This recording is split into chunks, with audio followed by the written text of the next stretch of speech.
एडियन से मैं हूं आकाश न्याजी। नाज़रीन, पाकिस्तान में बीमारियां जो हैं इंसान की जान छोड़ने को तैयार नहीं। आए रोज़ ऐसी ऐसी नई नई बीमारियां आती हैं कि बाज़ औक़ात मेडिकल साइंस जो है वो भी परेशान हो जाती है। मगर कुछ पुरानी बीमारियां भी ऐसी हैं कि जिन्हें आज तक जिस मरीज़ को वो बीमारी लगती है वो खुद उस बीमारी को नहीं समझ पाता। जिसमें एक पुरानी बीमारी खारिश और एलर्जी है। खारिश और एलर्जी जो है इसे पाकिस्तान में खासतौर पर देखा गया है कि ज़्यादा जो है इसको कोई मूज़ी मर्ज़ नहीं समझा जाता और इसका उस तरह लोग इलाज भी नहीं करवाते जिस तरह करवाना चाहिए।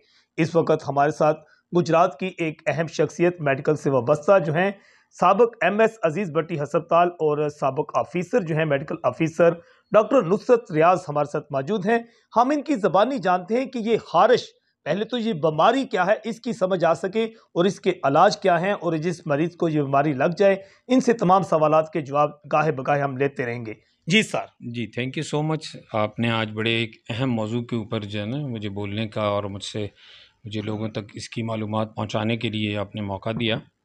और ये बहुत कॉमन हमारा जो है माशरती इशू है। उसमें लोग काफ़ी सालों से बेचारे पूरी पूरी फैमिली जो है वो इसमें जो है ना ख़ारिज की बीमारी, जिसको हम बेसिकली मेडिकल टर्मिनोलॉजी में स्केबीज़ कहते हैं, उसका शिकार होती है। लेकिन हमारे यहाँ प्रॉब्लम ये होता है कि स्केबीज़ जब तक कि बहुत ज़्यादा इन्फेक्टेड ना हो, तो वो ड्राई जब इचिंग होती है, छोटे छोटे स्पॉट बनते हैं पिन हेड की तरह के, तो ख़ारिश होती है, तो लोग उसको एलर्जी का हर कोई जो है ना उसको बार बार कहता है नहीं जी मुझे तो एलर्जी है। लोग उसको बीमारी तस्वर नहीं करते, इसलिए उसका रेगुलर इलाज नहीं कराते, जिसकी वजह से वो जान नहीं छोड़ती। और वो यही है, बेचारे हर कुछ दिन बाद किसी डॉक्टर के पास जा रहे होते हैं, कभी स्किन स्पेशलिस्ट के पास, कभी किसी आम GP के पास। वो लेते हैं, एलर्जी की दवाई लेते हैं, एंटी एलर्जिक एंटी हिस्टामिन लेते हैं, वक्ती तौर पर ठीक हो जाता है। 5-6 दिन हफ्ता गुजरता है, फिर वो बेचारों को हो जाता है। कभी एक फैमिली मेम्बर का इलाज, कभी दूसरे फैमिली। इसलिए लोगों में ये अवेयरनेस होना ज़रूरी है कि एलर्जी और ये जो कॉमन हमारी ख़ारिश की बीमारी है जिसको स्केबीज़ कहते हैं, उसमें लोगों को थोड़ा-सा फ़र्क पता चले, ला के लोग उसको सीरियसली लें ख़ारिश के इशू को और उसके लिए प्रॉपर इलाज करें। अच्छा सर, इसमें देखा गया कि बसों में हम देखते हैं लोग ये मुख्तलिफ दवाइयाँ बेचने वाले वो खारिश को तो ऐसे बयान कर रहे थे, बस 5 रुपए दी 50 रुपए दी मेरी गोलियां लवो खारिश दूर। ये क्या है? एक्चुअली जो है ना वो तो फिर जहाँ तक हमारे माशरे में इस तरह की जो है ना फुटपाथों पे डॉक्टर बैठे हुए हैं, दांत निकालने वाले बैठे हुए हैं, आँखों का इलाज करने वाले बैठे हुए हैं, सुरमा बेचने वाले हैं। तो इस तरह स्किन के भी बेशुमार फुटपाथों पे बसों में हैं। और वो बल्कि शायद आपने अनवर मसूद का अगर एक पंजाबी के शायर हैं, बल्कि उर्दू भी शायरी करते हैं, बहुत अच्छे शायर हैं। तो उनकी एक जो है ना जेहलम के पुल जो है ना उसके ऊपर उन्होंने किया कि एक डिफरेंट किस्म के, उस ज़माने में बड़ी पुराने ज़माने की बात है जब जेहलम का पुल सिंगल पुल होता था और बारी बारी लाइन लगा के पहले एक साइड जाती थी, तो उसमें उन्होंने जो बस वेट कर रही है उसके अंदर डिफरेंट बेचने वाले आते हैं, कोई सुरमा बेचने वाला, तो वो बड़ी अच्छी है। तो उस तरह की चीज़ें तो हमारे माशरे में आम है, फुटपाथों पे आप जगह जगह वो है देखते हैं। लेकिन बेसिकली है। जी डेफिनेटली जो इस तरह की चीज़ें होती हैं सारी वक्ती तौर पे बाज़ चीज़ें फ़ायदा भी दे सकती हैं। अब लोग जाने को हकीमों के पास भी जाते हैं, जो है ना होम्योपैथ के पास भी जाते हैं। हर चीज़ में कुछ ना कुछ जी देसी टोटकों का वक्ती तौर पे बाज़ का तो रिलीफ भी मिल जाता है, लेकिन वो क्योर नहीं देते हैं बेसिकली सिर्फ ये। अच्छा सर, ये बताइएगा कि खारिश पहले तो ज़्यादातर आम रूटीन में बच्चों के हवाले से भी होती है, इसको किस तरह होती क्यों है, किसकी असबाब क्या हैं? देखिए जो स्केबीज़ है प्रॉब्लम, ये जो डिज़ीज़ है ये बेसिकली कंटेजियस डिज़ीज़ है। कंटेजियस का मतलब होता है एक से दूसरे को लगने वाली। ये एक जरासीम है जो स्किन में आते हैं और ये एक से दूसरे को लगते जाते हैं। और घर में जितने या एक एरिया में जितने लोग ज़्यादा इन्वॉल्व होते जाएंगे उतना इस बीमारी को इरेडिकेट करना, इससे जान छुड़ाना मुश्किल होता जाता है। इसलिए कि ये कपड़ों में जो हम कपड़े यूज़ करते हैं उनमें भी लग जाते हैं ये जरासीम उन सबको। अब जब तक कि मेरे सारे वो कपड़े, बेडशीट्स, टॉवल, ये सारी चीज़ें जो है ना सारी इन्फेक्टेड हैं, लिहाजा और उस जितने लोग उस फैमिली में रह रहे हैं, उस स्कूल में पढ़ रहे हैं, उस मदरसे में पढ़ रहे हैं, वहाँ पे ज़ाहिर है जब तक वो सारी चीज़ें उन जरासीमों से पाक होंगी नहीं तब तक ये बीमारी जान नहीं छोड़ेगी। इसलिए ये ज़्यादातर मदरसों में हमारा मैंने देखा है, ख़ास तौर पे मदरसों में बहुत कॉमन है, बहुत ज़्यादा। मैंने 1-2 जगह पे जहाँ मेरी पोस्टिंग रही है उनके करीब मदरसे होते थे, तो हम अपने RSC के के ऊपर डेली वहाँ से बच्चे बेचारे आते थे और बड़ी मिजरेबल कंडीशन में आते थे। इन्फेक्टेड स्केबीज होती थी, पीप वाले छाले हाथों पे बने होते थे। तो ये थोड़ा सा लोगों में ये अवेयरनेस देना। और जब क्लिनिक पे भी जब लोग आते हैं तो वो बात ये कहते हैं, नहीं जी डॉक्टर साहब मैंने एलर्जी है। फिर मैं उनको समझाता हूँ। तो इसलिए लोगों के लिए जो है ना, मैं ये कोशिश करूँगा बताने की आम सादी सी ज़ुबान में कि एलर्जी और स्केबीज़ में अलामतों में फ़र्क क्या होता है, ये लोगों को थोड़ा सोचना चाहिए। अब एलर्जी का मतलब ये होता है कि कोई भी ऐसी चीज़ जिसको मेरे जिस्म का निज़ाम बर्दाश्त ना करे और ओवर रिएक्ट करे उसको हम एलर्जी कहते हैं। वो खाने वाली चीज़ हो सकती है, जैसे अंडा, गोश्त, किसी को अंडे से होती है, किसी को गोश्त से होती है, किसी को किसी मेडिसिन से होती है। ठीक है। लगाने वाली चीज़ हो सकती है, कॉस्मेटिक से होती है, डाई से होती है लोगों को। पहनने वाली चीज़ हो सकती है, किसी को रेशमी कपड़ों से होती है, किसी को सिल्वर से होती है। सूंघने वाली चीज़ किसी को परफ्यूम से होती है, डस्ट से होती है, स्मोक से होती है। अब एलर्जी जब होगी तो एलर्जी का टिपिकल ये होगा कि जिस चीज़ से मुझे एलर्जी है, जब मैं उससे राब्ते में आऊँगा, चाहे वो खाने वाली है, सूंघने वाली है, पहनने वाली है, लगाने, उस वक़्त मुझे शदीद ख़ारिश की एक फ़ेज़ आएगी। ठीक है। लेकिन जैसे जैसे थोड़ा सा मैं उससे दूर हो जाऊंगा और वक्त गुजरता जाएगा तो खुद ही उसकी शिद्दत भी कम हो जाएगी और फिर वो नेक्स्ट डे तक हो सकता है ख़त्म हो जाए। ठीक है। लेकिन और जब दोबारा तब होगी जब मैं फिर उसी चीज़ के साथ राब्ते में आऊँगा, कॉन्टैक्ट में आऊँगा। ठीक है। अगर नहीं आता और उसी से बचता हूँ तो फिर दोबारा मुझे नहीं होगी। ये एलर्जी है। ठीक है। ये इस तरह की अलामत, एलर्जी की अलामत इस तरह होती हैं। और नॉर्मली उसमें फिर एलर्जिक पैचेस भी होते हैं, बड़े बड़े जो है ना स्किन के ऊपर रेडनेस, रेड पैचेस आने शुरू हो जाते हैं। लेकिन स्केबीज जो है उसमें तो ये है कि वो मुसलसल रहती है। वो यानी कि मैं दवाई लूँगा एलर्जी की, मैं ख़ारिश की दवाई लूँगा, सारी बेसिकली ख़ारिश रोकने की, ख़ारिश की अलामात को वक्ती तौर पे कम करने के लिए जितनी होती हैं उनको हम आम ज़ुबान में एंटी एलर्जिक कहते हैं, लेकिन हमारी मेडिकल उसमें हम उनको एंटी हिस्टामिन्स कहते हैं। या बाज़ लोग स्टीरॉइड्स भी ऐड करते हैं, जैसे इंजेक्शन लगाते हैं, कुछ क्वैक्स बहुत ज़्यादा होता है, स्टीरॉइड के इंजेक्शन लगा दिया, मरीज़ कहते हैं टीका लगाया तो वक्ती तौर से मेरी ख़ारिश ठीक होगी। वो ज़रा अगर मैं स्टीरॉइड लगाऊंगा तो वक्ती तौर पे उसको फील होना कम हो जाएगी, लेकिन जो स्किन में जरासीम है मेरे कपड़ों में वो तो वहीं रहेंगे। लिहाजा स्केबीज़ का या ख़ारिश की बीमारी का ये कि वो घर में, एक तो ये है कि घर में और भी आहिस्ता आहिस्ता लोग इन्वॉल्व होने शुरू हो जाते हैं। एलर्जी में ये नहीं होता कि जी घर में 5 को एलर्जी है, 4 बंदे रह रहे हैं चारों, वो नॉर्मली नहीं होता।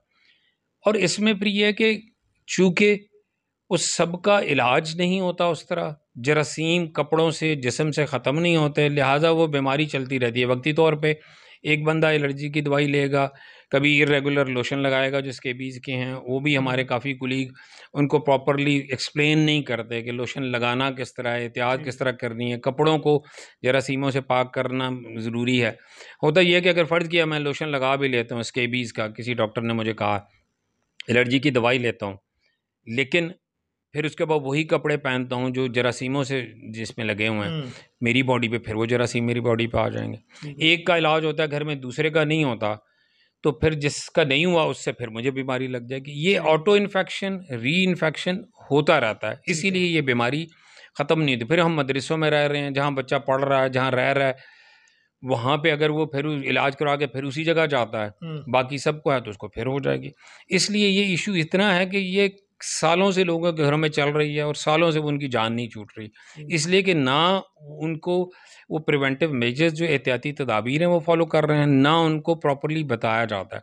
हमारे कोलीग्स भी थोड़ा सा, क्योंकि इसमें सर खपाई करनी पड़ती है, मरीज़ को ये सारी चीज़ें एक्सप्लेन करना थोड़ा सा टाइम कंज्यूमिंग होता है। और हमारे यहाँ आजकल जो है ना हर बंदा कहता है कि जी क्यों मैं सर खपाई करूँ, मरीज़ फॉलो, ज़्यादातर का ये होता है कि आप जितना जी मेहनत करके समझाते रहें, मरीज़ फिर भी ज़्यादातर मरीज़ अपनी ही मनमानी करते हैं, आपकी हिदायत को उस तरह फॉलो नहीं करते जिस तरह उन्हें करनी चाहिए। जिस तरह सर आपने भी थोड़ा सा बताया कि मरीज़ तो चाहता है कि वह टीका ला ते मेरी ये ख़ारिश मुका किसी पासे। उसकी वजह ये कि हमारे यहाँ जो मरीज़ मोस्टली होते हैं, इसके अलावा बाकी डिजीज़ में लोगों का फौरी तौर पे अलामात कंट्रोल करना उनका मकसद होता है। डॉक्टर साहब दर्द आराम आना चाहिए, डॉक्टर साहब बस ख़ारिश ठीक हो जाए।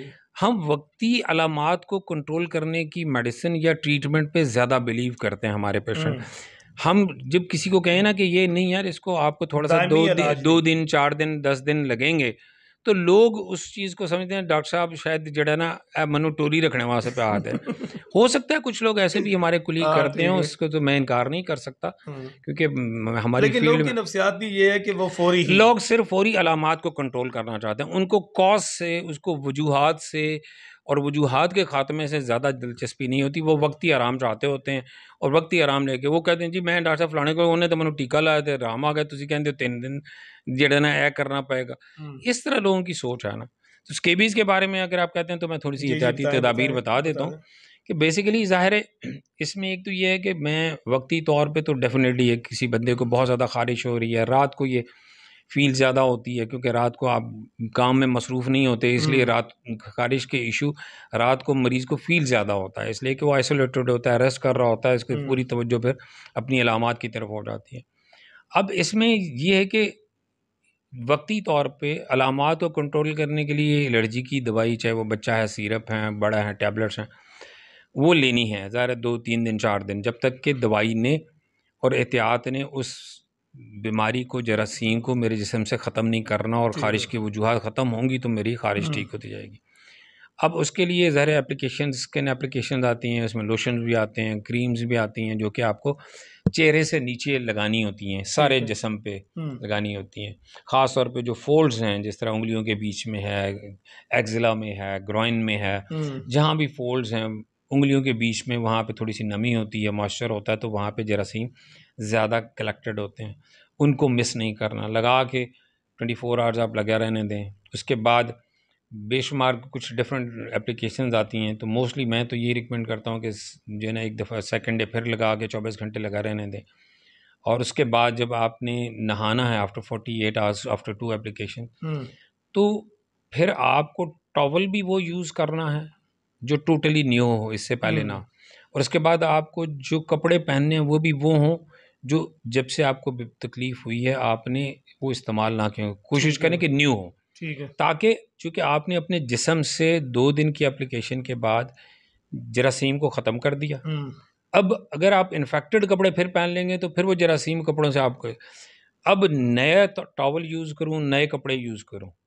उसके बाद इस दौरान जितने कपड़े, जितना जो टॉवल, जो bedsheets, inner garments, outer garments जितने मैंने यूज़ करता रहा हूँ पिछले जब से मुझे ख़ारिश हुई है, उन सब को मैं उस वक़्त तक दोबारा ना यूज़ करूँ, ना उन पे बैठूँ, ना उनको इस्तेमाल करूँ, जब तक कि उनको या मैं जरासीमों से पाक ना कर दूँ या उनको डिस्ट्रॉय ना कर दूँ। अब उनको डिस्ट्रॉय करने का या जरासीमों से पाक करने का तरीका क्या है? अब डिस्ट्रॉय तो ज़ाहिर है जिसके बेचारों के वसाइल नहीं हैं, वो तो वो नहीं कर सारे सकते। कपड़े तो जला नहीं सकते ना। उसके लिए फिर ये है कि आप जो है ना बॉइलिंग वाटर में, इनके खौलते हुए पानी में जिसको हम कहते हैं, आधा घंटा आप अपने उन कपड़ों को डूबे रहने दें ठीक है। बॉइलिंग वाटर में। वरना लोग अक्सर कहते हैं ਅਸੀਂ तो डिटोल वाले साबुन नाल अच्छी तरीके नाल धोने आ, रोज़ धोने आ, बिल्कुल। लेकिन आम धोने से, आम उससे किसी भी डिटर्जेंट से ये जरासीम ख़त्म नहीं होते। बॉइलिंग वाटर में आधा पौना घंटा वो कपड़े डूबे रहने दें। उसके बाद उन कपड़ों को निकाल के सूखने के लिए डाल दें धूप में। जब वो हल्के-हल्के गीले रह जाएँ तो फिर उनको तेज़ इस्त्री के साथ ड्राई करें, हीट ड्राई। जो है ना वो थोड़ा-सा जब आप करेंगे तो फिर इम्कान है कि वो कपड़े आपके जरासीमों से पाक हो जाएँगे और वो फिर आप कपड़े रीयूज़ कर सकते हैं। अदरवाइज़ ये नहीं करेंगे, उन कपड़ों से दोबारा आपके जिस्म पे आएँगे और फिर वो बीमारी। और दूसरा एक और बड़ा है कि अगर घर में 4 लोगों को है, तो मुझे चारों का एट अ टाइम ट्रीटमेंट करना है। 5 को या पाँचों का एट अ टाइम, क्योंकि नहीं तो एक का इलाज होगा, दूसरे से फिर उसको जरासीम शिफ्ट हो जाए, क्योंकि इकट्ठे रह रहे हैं, इकट्ठे वो बिस्तर शेयर कर रहे हैं, इकट्ठी चीज़ें शेयर कर रहे हैं, टॉवल शेयर कर रहे हैं, बेडशीट शेयर कर रहे हैं, उसी पे एक बच्चा जिसको है वो लेटेगा, जरासीम उस बेड, तो मैं अगर ठीक भी हो गया दोबारा उस बेडशीट पे लेटूंगा फिर मुझे हो जाए। इसलिए सबका एट अ टाइम इलाज होना, सबके कपड़े एट अ टाइम जरासीमों से पाक होना ज़रूरी है। तब ये मेरे घर से या किसी भी घर से तब ये बीमारी जाएगी, वरना यही होगा वक्ती तौर पे एक का इलाज किया, दूसरे का किया, तीसरे का किया, फिर ये सर्कल चलता रहता है। फिर लोग कहते हैं जी हर हफ्ते बाद फिर खारिश शुरू हो जाती। इसलिए कि वो प्रॉपर्ली ये एहतियाती तदाबीर होती नहीं है, इसलिए वो इरेडिकेट नहीं होती, वो घर से उसकी जान नहीं छूटती। फिर दूसरा मैं किसी घर गया हूँ, किसी मिलने के बाद किसी रिश्तेदार के पास, वहाँ पे अगर किसी को है खारिश तो वहाँ बैठूँगा तो वहाँ भी हो जाएगा। इवन ये ज़्यादा देर आप हैंड शेक अगर बार-बार करते हैं किसी ऐसे बंदे के साथ, उससे भी आपको हो जाता है जिसको स्केबीज़ है। इसलिए लोगों को स्केबीज़ का वजूहात, उसका तरीका इलाज, उससे बचाव की सारी जो मैंने बातें बताई, ये जानना और इन पे अमल करना बहुत ज़रूरी है। अगर नहीं करेंगे तो वक्ती तौर पे दवाइयाँ जितनी हैं, चाहे वो सिरप ले रहे हैं, चाहे आप इंजेक्शन लगवा रहे हैं, चाहे टैबलेट खा रहे हैं, वो सारा वक्ती तौर पे मुझे सिर्फ अलामतें फ़र्क होगी। एलर्जी का मैंने आपको ऑलरेडी बता दिया कि दोनों में फ़र्क क्या है।